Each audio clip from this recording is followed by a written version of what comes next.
कई साल पहले की बात है। एक युवक ने बड़े सपने के साथ अपनी पढ़ाई पूरी की। वह आगे बढ़ना चाहता था, बड़ी परीक्षाएं पास करना चाहता था, जीवन में कुछ बनना चाहता था। लेकिन उसी समय उसके जीवन में एक कठिन दौर शुरू हो गया। उसके माता पिता लगातार बीमार रहने लगे। घर की परिस्थितियां ऐसी हो गई कि युवक को अपना अधिकतर समय उनकी सेवा में बिताना पड़ता था। कभी अस्पताल, कभी दवाइयाँ, कभी रात भर जागकर देखभाल। धीरे धीरे उसकी पढ़ाई पीछे छूटने लगी। उसके दोस्त आगे बढ़ रहे थे। कोई नौकरी की तैयारी कर रहा था, कोई बड़ी परीक्षाओं की।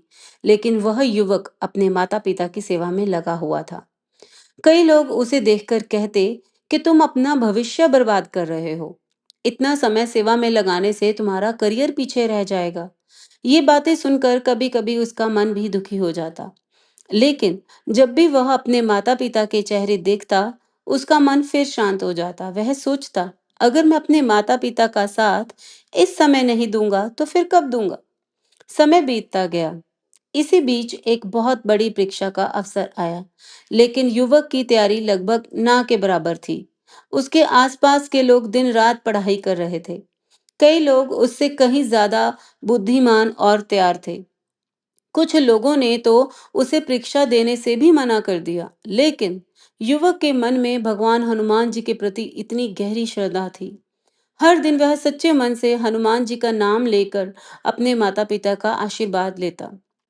परीक्षा वाले दिन भी वह बिना किसी घमंड या डर के भगवान का स्मरण करके परीक्षा देने गया। उसे खुद भी नहीं पता था कि परिणाम क्या होगा।